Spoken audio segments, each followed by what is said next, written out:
नमस्कार दोस्तों, D classes में आपका स्वागत है। आज हम रीजनिंग के प्रैक्टिस सेट 53 देखेंगे। इसमें रीजनिंग के 20 इंपॉर्टेंट प्रश्न हैं। यदि आप एसएससी, रेलवे या किसी भी स्टेट एग्जाम की तैयारी कर रहे हैं तो ये प्रैक्टिस सेट आपके लिए काफ़ी इंपॉर्टेंट है, क्योंकि इस प्रैक्टिस सेट में जो प्रश्न दिए गए हैं उसी टाइप के प्रश्न आपके परीक्षा में पूछे जाएंगे। तो चलिए हम शुरू करते हैं प्रश्न संख्या 1 से। प्रश्न संख्या 1 करने से पहले आपसे रिक्वेस्ट है, वीडियो शुरू से अंत तक जरूर देखिए। वीडियो अच्छा लगे तो लाइक और कमेंट कर दीजिए। चैनल पे नए आए हैं तो प्लीज़ चैनल को सब्सक्राइब कर लीजिए। अब आपके सामने है क्वेश्चन नंबर 1। मिस्त्री, स्पैनर, बढ़ई और प्रश्नवाचक चिन्ह। देखिए, मिस्त्री का संबंध स्थापित करते हुए स्पैनर के साथ, तो मिस्त्री, कोई भी मिस्त्री जो होता है उसका टूल्स है ये स्पैनर। स्पैनर हथियार है, टूल्स है। स्पैनर क्या है? टूल्स है। उसी प्रकार जब स्पैनर टूल्स हुआ तो बढ़ई का टूल्स क्या होगा? बढ़ई का टूल्स लकड़ी नहीं होता है, बढ़ई का टूल्स पेड़ नहीं होता है, बढ़ई का टूल्स फर्नीचर नहीं होता है, बढ़ई का टूल्स आरी होता है। तो इस प्रश्न को संबंध मिस्त्री और स्पैनर के साथ स्थापित करते हुए बढ़ई का आरी के साथ हमारा संबंध निकल रहा है, इसलिए इस प्रश्न का सही आंसर ऑप्शन 4 आरी होगा। अगला प्रश्न है क्वेश्चन नंबर 2। श्रृंखला को पूरा करो। श्रृंखला में पूरा करते हुए प्रश्नवाचक चिन्ह के स्थान पे क्या आएगा वो ज्ञात करना है। अब देखिए, 321 और 301, 181, ये क्या किया यहाँ पे? 321, 301, प्रश्नवाचक चिन्ह 181 और 21। इसमें क्या हुआ है? 321 को 301 में लगा कन्वर्ट किया है। तो क्या किया यहाँ पे? 321 से 301 आने के लिए कितना का माइनस हुआ है? इसके साथ माइनस 20 का,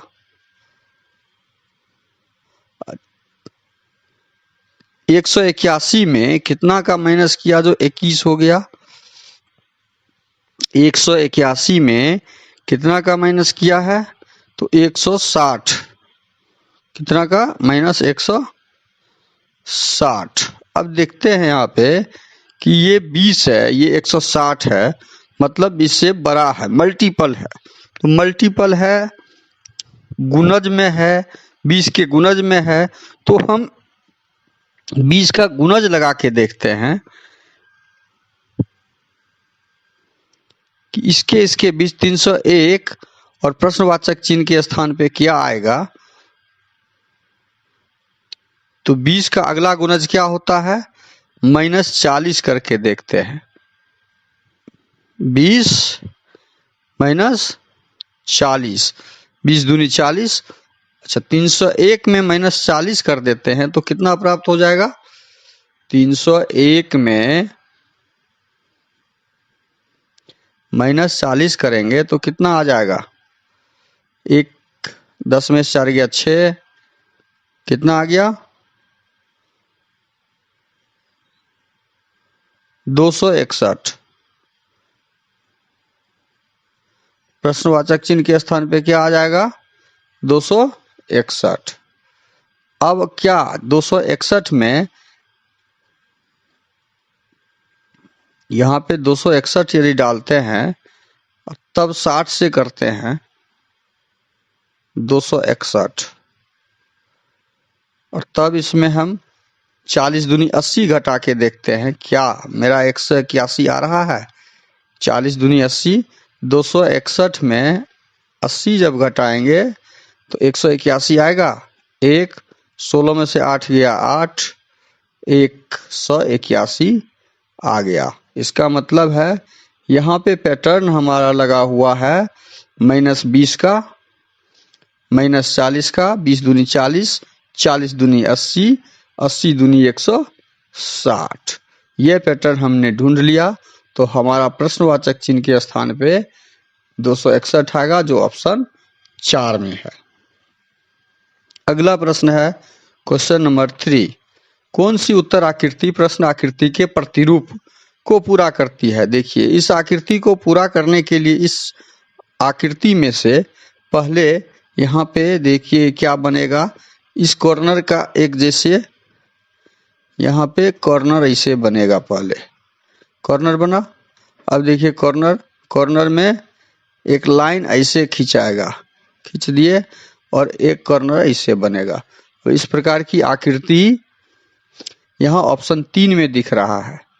हमने जो आकृति बनाया वो ऑप्शन 3 में दिख रहा है।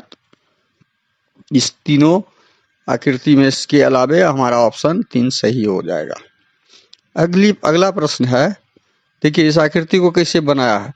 एक तो ऐसे आएगा, एक ऐसे आएगा, एक इसके नीचे ऐसे आएगा। तो ये आकृति यहाँ पे है, एक ऐसे आएगा,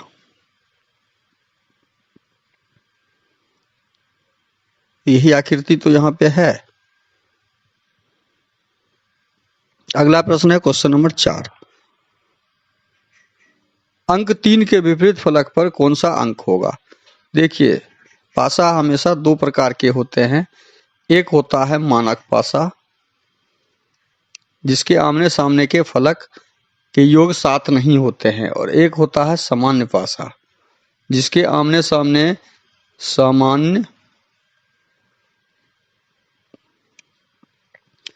सामने के कोई 2 फलक के योग 7 होने चाहिए, वो सामान्य पासे होते हैं।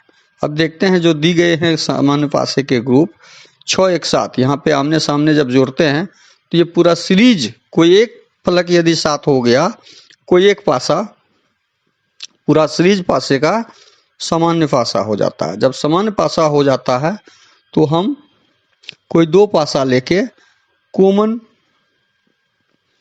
संख्या निकालते हैं।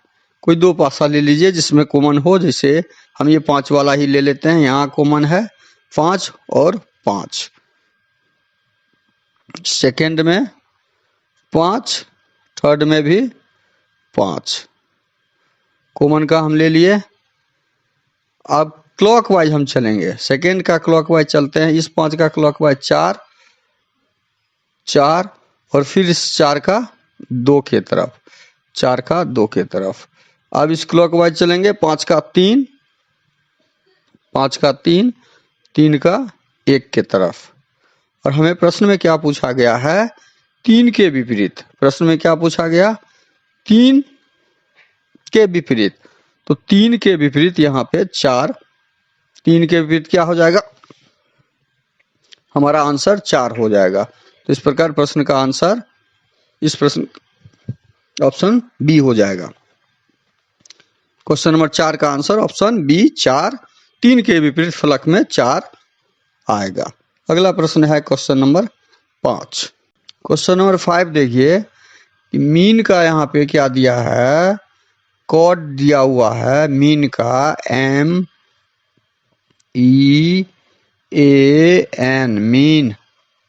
मीन का कोड दिया हुआ है $, 5, 7 और स्टार। उसी प्रकार डोम का दिया हुआ है कोड 93 $5। हमें ज्ञात करना है MOAN का। अब जब ये ज्ञात करेंगे हम, तो M का कोड यहाँ पे क्या दिया हुआ है, $, तो हम M का कोड $, डालेंगे। O का कोड दिया हुआ है 3, O का कोड हमने 3 डाल दिया। A का कोड यहाँ पे दिया हुआ है 7, 7 डाल दिया। N का कोड स्टार दिया हुआ है, तो N का कोड हमने स्टार डाल दिया। तो हमारा आंसर ये आ गया। तो इस प्रकार $, 3, 7 स्टार वाला ऑप्शन सी सही आंसर हो जाएगा क्वेश्चन नंबर 5 का। क्वेश्चन नंबर 5 का ऑप्शन सी सही आंसर हो जाएगा। अगला प्रश्न है क्वेश्चन नंबर 6। अगला प्रश्न है क्वेश्चन नंबर 6, 248।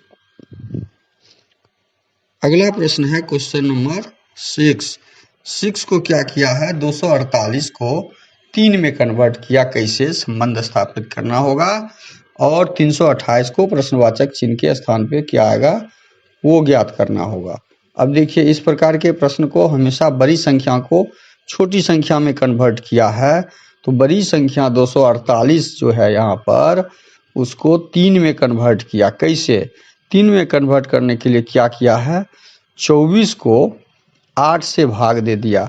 यही दो संख्या को लेके, इसके दो अंकों को लेके तीसरी अंक से भाग दे दिया तो हमें 3 प्राप्त हो गया। तो हमें क्या प्राप्त हो गया, 3 प्राप्त हो गया, 3 प्राप्त हो गया। उसी प्रकार 328 में हम क्या करें, 32 भागा 8 कर देंगे तो 8 चौके 32, तो हमारा यहाँ पे क्या आ जाएगा, आंसर 4 आ जाएगा। इस प्रकार संबंध हम स्थापित करते हुए इस प्रश्न का सही आंसर ऑप्शन सी 4 ढूंढ लिया। अब अगला प्रश्न है क्वेश्चन नंबर 7। दी गई आकृतियों में उसको चुने जिसमें प्रश्न आकृति निहित हो। ये आकृति किसमें निहित है, ये 4 नंबर में ये आकृति कहीं दिख नहीं रहा है। कहीं दिख रहा है, नहीं दिख रहा। ये बड़ी हो गया, ये टेढ़ा है, इसे 4 में नहीं है, 3 में भी नहीं है, 2 में भी नहीं दिख रहा है, लेकिन 1 में ये दिख रहा है। देखिए ये आकृति 1 नंबर में दिख रहा है, तो हमारा आंसर ऑप्शन ए हो जाएगा, ऑप्शन ए। अगला प्रश्न है क्वेश्चन नंबर 8। प्रश्न चिन्ह पर कौन सी आकृति आएगी। अब प्रश्न चिन्ह पर जो आकृति आएगी उसे ज्ञात करना है। इस दोनों के बीच पहले संबंध स्थापित करना होगा। अब देखिए इसमें वृत्त है, वृत्त के अंदर त्रिभुज है और यहाँ वृत्त है, वृत्त के अंदर चतुर्भुज हो गया और भरा हुआ है। तो हमें इसमें देखना होगा, ये क्रॉस है तो क्रॉस उत्तर आकृति में यहाँ क्रॉस तो होगा ही, क्रॉस की आकृति यहाँ पे तो होगा ही, लेकिन क्रॉस की आकृति के बीच में जो आकृति है, त्रिभुज से चतुर्भुज हो गया तो बीच की आकृति में 1 2 3 4 5 भुजा है, तो इसमें खष्ट भुजा हो जाएगा। तो खष्ट भुजा वाला इसमें एक ही ऑप्शन है, इसमें खष्ट भुजा नहीं है, इसमें भी खष्ट भुजा नहीं है, खष्ट भुजा वाला एक ही आकृति है, इसमें भी नहीं है। तो हमारा ऑप्शन सी सही हो जाएगा। हमारा कौन सा ऑप्शन सही हो जाएगा, ऑप्शन सी। अगला प्रश्न है क्वेश्चन नंबर 9। लुप्त संख्या ज्ञात करना है। अब देखिए इसको क्या किया है, लुप्त संख्या, यहाँ पे प्रश्नवाचक चिन्ह के स्थान पे क्या आएगा उसे ज्ञात करना है। क्या किया, इस तरह के प्रश्न में बार बार पूछे जाते हैं। अब आज आगामी आपके पूछे जाएंगे। ये क्या किया, डायरेक्ट 13 दूनी 26 किया है। इसको क्या किया है, 13 दूनी 26, 24 दूनी 48 कर दिया इसको, और 16 दूनी 32 कर दिया है। उसी प्रकार 32 दूनी 64 किया इसको, 48 दूनी 96 कर दिया, तो 26 दूनी कितना हो जाएगा, वो हमारा प्रश्नवाचक चिन्ह के स्थान पे आ जाएगा। 26 दूनी 6 दूनी 12, 2 दूनी 4, 5, तो हमारा सही आंसर क्या आ जाएगा, 52 आ जाएगा। तो इस तरह के प्रश्न को बनाते समय ध्यान रखिए, ऑप्शन डी सही हो जाएगा, 52। पुनः इसको समझिए कि 13 को 2 से गुना करके 26 बनाया, तो 26 को 2 से गुना कर देंगे तो हमारा प्रश्नवाचक चिन्ह पे क्या आएगा, वो आंसर आ जाएगा। क्योंकि अगले गोलाकार के भाग को 24 गुना 2 करके 48 और 48 गुना 2 करके 96 बनाया था, 16 गुना 2 करके 32 और 32 गुना 2 करके 64 बनाया था। यही पैटर्न वहां पे लगा हुआ है। अगला प्रश्न है क्वेश्चन नंबर 10। दिए गए समूह में भिन्न की पहचान करें। अब भिन्न संख्या कौन सी है उसे पहचान ढूंढना है। उसको ढूंढने के लिए क्या किया है, 40 और 5 में संबंध स्थापित करना होगा। 40 भागा 8 जब करते हैं तो 5 प्राप्त होता है। इसका मतलब है 60 भागा 8 12 होगा? नहीं,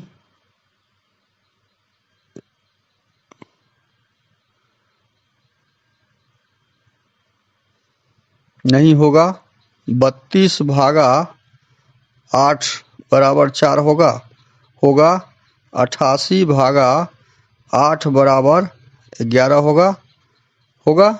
लेकिन ये ऑप्शन बी जो है ये यहाँ पे संभव नहीं है कि 60 में 8 से भाग देंगे तो भागफल 12 आएगा, ये संभव नहीं है।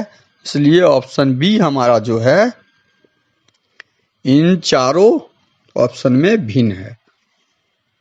तो इस प्रश्न का सही आंसर हो जाएगा ऑप्शन बी। अगला प्रश्न है क्वेश्चन नंबर 11। निम्नलिखित शब्दों को एक तर्कपूर्ण एवं अर्थपूर्ण क्रम में सजाना है। देखिए, बड़ा से छोटा के तरफ, छोटा से बड़ा के तरफ सजाया जाता है। हमेशा छोटा से बड़ा की ओर जाना पड़ता है। शब्दों को पढ़िए। घर, गली, कमरा, शहर, जिला। इसमें सबसे छोटा शब्द जो है कौन सा हो जाएगा? सबसे छोटा शब्द हमारा कमरा हो जाएगा। कमरा से घर बनता है तो पहले कमरा हो जाएगा। कमरा क्लियर हो गया, 3 नंबर। कमरा के बाद घर बनता है। कमरा के बाद क्या बनता है? कमरा के बाद हमारा घर बनेगा। कमरा से घर, कई कमरे मिलके घर बनते हैं तो घर हमारा 1 नंबर उसके बाद आ जाएगा। 1 क्लियर हो गया। उसके बाद घर के बाद गली बनेगा। गली 2 नंबर। और उसके बाद शहर बनता है, तब जिला होता है। 4 5 31,245 हमारा ऑप्शन सी में दिया हुआ है। ऑप्शन सी सही हो जाएगा। अगला प्रश्न है क्वेश्चन नंबर 12। आरेख का ध्यानपूर्वक अध्ययन करें और दिए गए प्रश्नों का उत्तर कितने चित्र में दे। कितने चित्रकार ना तो डॉक्टर हैं और ना ही खिलाड़ी हैं। देखिए, ना खिलाड़ी है ना डॉक्टर है को हमको हटा देना है। ये चित्रकार ज्ञात करना है और डॉक्टर को पूरा कट कर देना है। डॉक्टर पूरा कट कर दिए। अब कट कर देना है किसको? क्योंकि ना खिलाड़ी होना चाहिए ना डॉक्टर, खिलाड़ी को भी कट करना है। तो खिलाड़ी हमारा आयत हो गया। खिलाड़ी कौन हो गया? आयत हो गया। खिलाड़ी आयत हो गया। आयत हमारा कट जाएगा तो हमारा बचा क्या? चित्रकार। यहाँ पे 9 है। देखिए, 9 टाइपिंग मिस्टेक हो गया है, बाहर चला गया है। ये 9 है यहाँ पे 9 होगा। ये 9 यहाँ पे होगा। तो हमारा चित्रकार कौन हो गया? केवल चित्रकार 9 हो जाएगा, जो ऑप्शन डी में दिया हुआ है। तो इस प्रश्न का सही आंसर क्या हो जाएगा? ऑप्शन डी हो जाएगा। अगला प्रश्न क्वेश्चन नंबर 13। यदि टॉपिक का कोड 26793 दिया हुआ है तो टॉपिक का मतलब हो गया TOPIC। T 20 नंबर पे होता है, O 15 नंबर पे, P 16 नंबर पे, I 9 नंबर पे, C 5 नंबर पे। जब इस दोनों को जोड़ लेंगे हम, इसके इकाई दहाई के मतलब दोनों अंकों को जोड़ेंगे तो 2 होता है। इस दोनों अंक को जोड़ेंगे तो 6 होता है। इस दोनों अंक को जोड़ेंगे तो 7 होता है। 9 को जोड़ेंगे तो 9 ही हो जाएगा। 5 को जोड़ेंगे तो 5 ही हो जाएगा। यही तो कोड दिया हुआ है, यही तो कोड है यहाँ पे। देखिए, बस माइन का भी हम देख रहे हैं। क्या माइन का मतलब हुआ 13 और इस दोनों को जब जोड़ेंगे तो 4। I 9 N 14 तो इस दोनों को जोड़ेंगे तो 5। देखिए, 4 9 5 और E 5। 4 9 5 5 यही तो कोड है। अब उसी प्रकार मल्टीपल का जब ज्ञात करेंगे तो इस तरह के प्रश्न में ज़्यादा समय व्यतीत ना करते हुए पहला लेटर का हम निकालेंगे 13। इस दोनों को इकाई दाएं को जोड़ेंगे तो 4 वाला हमारा ऑप्शन जो है वही आंसर होगा। ऑप्शन ए भी खत्म हो गया। ऑप्शन अब लास्ट वाला में 5, लास्ट में हमारा क्या हो जाएगा? 5। यहाँ पे लास्ट में 7 है और यहाँ शुरू में 4, यहाँ लास्ट में 5। हमारा ऑप्शन सी। हम कितने कम समय में इस प्रश्न को सॉल्व किए? देखिए यही आपको एग्जाम में भी करना है। अब आपको थोड़ा सा एडवांस होके प्रैक्टिस करना है कि कम से कम समय में आपको अधिक से अधिक प्रश्न का अटेम्प्ट कर पाए। अगला प्रश्न है क्वेश्चन नंबर 14। अंग्रेजी वर्णमाला के बाएं से, अब इधर ये बायां हो गया, इधर से 11वां नंबर पे K11 होता है। में अक्षर के दाएं नम्मा, अब इसके दाहिने तरफ जाना है और 9वां नंबर जोड़ना है, तो 11 9 21 और 21 नंबर पे कौन होता है? 11 9 20, 11 9 20 और 20 नंबर पे होता है टी। हमारा आंसर क्या हो जाएगा? Option D. अगला प्रश्न है क्वेश्चन नंबर 15। नीचे एक पासे की दो स्थिति दर्शाए गए हैं जिसमें 6 फलक हैं। 6 फलक दिख तो नहीं रहे हैं लेकिन यहाँ दिए हुए हैं star, hatch, dollar and at the rate और एक्सक्लेमेशन। अब इसमें से पासा 1 इसे मान लें या पासा 2 मान लें। इस तरह के पासे हमेशा सामान्य पासे कहलाते हैं। कौन से पासे? जब सामान्य पासा हो तो हमें कॉमन ढूंढना होता है। ये लिखने की जरूरत नहीं है, ये आपके प्रैक्टिकल समझाने के लिए हम कर रहे हैं। आपको एग्जाम में ये सब लिखने की जरूरत नहीं है। अब जब कॉमन हो गया तो पासा 1 और पासा 2 दोनों का कॉमन ढूंढेंगे। एट द रेट कॉमन है, एट द रेट कॉमन है, एट द रेट और एट द रेट। अब एट द रेट हमने डाल दिया। इसके क्लॉकवाइज जाएंगे तो स्टार, इसके क्लॉकवाइज जाएंगे तो हच। हम पासा 1 का सारा डाल दिए, पासा 2 का डालते हैं इसके क्लॉकवाइज डॉलर और इसके क्लॉकवाइज एक्सक्लेमेशन। यहाँ से क्लॉकवाइज जाएंगे तो एक्सक्लेमेशन डाल दिए। अब हमें ढूंढना क्या था? किसके पीछे क्या ढूंढना था? तो एट द रेट के पीछे ढूंढना था। हमें स्टार के पीछे क्या है? हच है, डॉलर है और हैच के पीछे क्या है? एक्सक्लेमेशन है। 4 मार्किंग हमारा कंप्लीट हो गया। ये दिख रहा है हमारा, ये दिख रहा है, स्टार दिख रहा है और है डॉलर भी दिख रहा है। अब 2 बचा तो इसका मतलब इस 2 में हमारा ये एट द रेट के विपरीत एंड होगा और एंड के विपरीत एट द रेट होगा। और प्रश्न में पूछा क्या गया है? एट द रेट के विपरीत फलक, तो एट द रेट के विपरीत फलक पे एंड हो जाएगा। हमारा आंसर क्या हो जाएगा? ऑप्शन सी हो जाएगा। अगला प्रश्न है क्वेश्चन नंबर 16। नीचे दिए गए कथन को पढ़ देखिए। कथन है कुछ कुत्ते गधे हैं। कुछ कुत्ते हैं ये, कुछ कुत्ते जो हैं गधे हैं। गधा हो गया, ये कुत्ता हो गया। कोई गधा घोड़ा नहीं है, ये घोड़ा हो गया। और कोई भी घोड़ा गधा नहीं है। हमने डायग्राम बना दिया, ये घोड़ा हो गया। अब निष्कर्ष पढ़ना है। कुछ कुत्ते घोड़े नहीं हैं। कुछ कुत्ते जो यहाँ पर हैं, कुछ कुत्ते घोड़े के अंदर हैं नहीं हैं। ये तो सही बोल रहा है, नहीं है, ये तो है ही नहीं।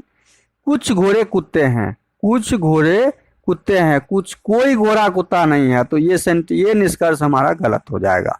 तो केवल निष्कर्ष 1 सही है, तो हमारा ऑप्शन सही 1 ए हो जाएगा। अगला प्रश्न आपका क्वेश्चन नंबर 17 है।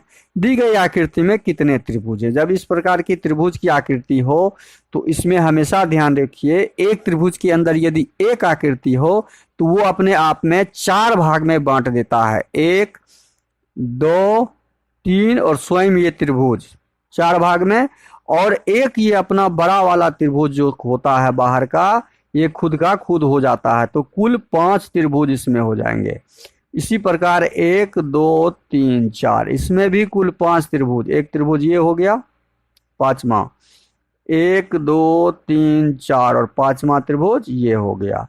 मतलब कुल हमारा 5 10 5 10 15, 5 10 5 5 15 15 हमारा आंसर सही हो जाएगा। अगला प्रश्न है क्वेश्चन नंबर 18। अब दर्पण में जो जल प्रतिबिंब है, जल प्रतिबिंब में हमें आंसर ढूंढना है। तो जल प्रतिबिंब में हम त्रिभुज ज्यों का त्यों रहेगा। त्रिभुज ऊपर और नीचे चला जाएगा, त्रिभुज ऊपर से नीचे चला जाएगा। इसमें भी नीचे, इसमें भी नीचे, त्रिभुज से नहीं मिला। अब हमारा यहाँ पे देखना है, ये उल्टा 9 है तो सीधा 6 हो जाएगा। ये उल्टा 9 सेकंड में उल्टा 9 ही रह गया तो ऑप्शन ए संभव नहीं है। ये सीधा 6 है, यहाँ पे सीधा 6 है। चलिए एक ऑप्शन खत्म। अब आर को देखेंगे, आर हमारा उलट के है तो आर हमारा सीधा दिखेगा दर्पण में, मतलब जल में। यहाँ सीधा आर, यहाँ सीधा आर, यहाँ मेरा टेढ़ा आर है, ये संभव नहीं है। यहाँ टेढ़ा आर है, ये भी संभव। तो बचा हमारा ऑप्शन सी सही हो जाएगा। अगला प्रश्न है क्वेश्चन नंबर 19। अब कागज कटिंग को जब खोलेंगे तो ये यहाँ तो आएगा ही, ये ब्लैक वाला धब्बा भी यहाँ आ जाएगा, ये फिर यहाँ आएगा और ब्लैक वाला धब्बा इसके पैरेलल रहेगा, ये यहाँ पे आ जाएगा और ब्लैक वाला धब्बा यहाँ। यह आकृति बनेगी जो हमारा कहाँ पे दिख रहा है, यह हमारा ऑप्शन ए में डबल डबल दिख रहा है। नहीं, हाँ ऑप्शन ए दिख रहा है हमारा। यह ऑप्शन किस में दिख रहा है, ऑप्शन ए में 4 ऊपर वाला भाग भी दिखा रहा है, तो ऑप्शन ए नहीं होगा। ऊपर में दिखा रहा है, ऑप्शन बी भी नहीं होगा। ऊपर में दिखा रहा है, ऑप्शन डी भी नहीं होगा। तो हमारा ऑप्शन सी बचा, ऑप्शन सी हो जाएगा। अगला प्रश्न है, कौन सी आकृति को पूरा करेगी। पूरा करने वाली आकृति में ये चारों भाग सटा हुआ है, तो चारों भाग सटा हुआ हमारा ऑप्शन ए में दिख रहा है, तो ऑप्शन ए सही हो जाएगा। यहाँ भाग खाली है, यहाँ भाग खाली है, यहाँ भाग खाली है, तो हमारा option A, option B, option D, option C नहीं होगा, ऑप्शन ए होगा। वीडियो को शुरू से अंत तक जरूर देखिए। वीडियो अच्छा लगे तो लाइक और कमेंट कर दीजिए। चैनल पे नए आए हैं तो प्लीज़ चैनल को सब्सक्राइब कर लीजिए। चैनल सब्सक्राइब कर लीजिए, दोस्तों को अधिक से अधिक शेयर कर दीजिए। थैंक यू, धन्यवाद, जय हिंद, जय भारत।